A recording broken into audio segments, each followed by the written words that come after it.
Being a bodyweight buff, suspension straps are like my bread and butter piece of equipment because you could do so much more with them than you would with just flat out a wall or just the floor. The thing is, I've long struggled to find suspension strap systems that I really like. No matter what I use, there's always one or two things that really just drove me nuts. And one thing in particular was the handles.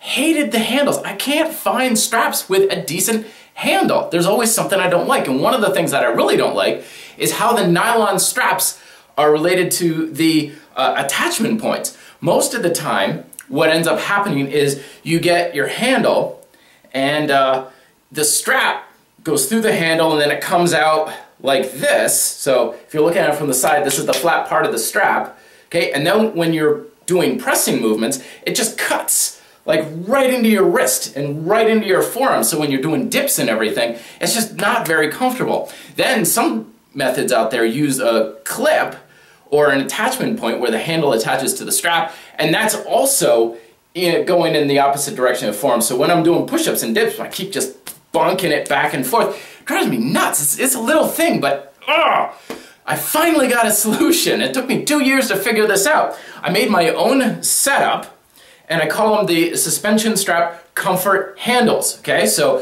what this is a piece of plastic. This is actually off of a weight machine. I just cut out the nylon because the nylon is like that. Okay, so every time I used it, it's cutting into my forearm.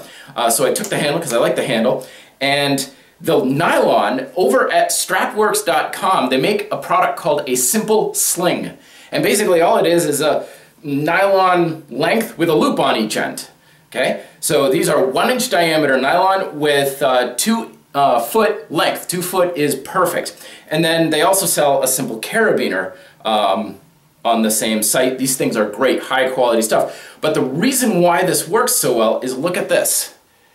See, the nylon, because of the orientation of the buckle, it lines up with my forearm and it twists the nylon around the wrist and the forearm rather than cutting right into it. So now when I'm doing dips and presses and stuff like that, everything moves with my arms rather than, you know, cutting into it and getting all uncomfortable and everything. So these things I am absolutely in love with. I wish I figured this out so much sooner. The strap and carabiner combination for a pair is going to run you about $20. And this, you can use PVC. Make sure you round out the inside though, because twisting and stuff is going to wear it out a little bit. But if you find a good size handle like I did, that's even better. But these are the bomb when it comes to suspension strap handles. Let me know if you have questions down below. Till then, be fit, live free.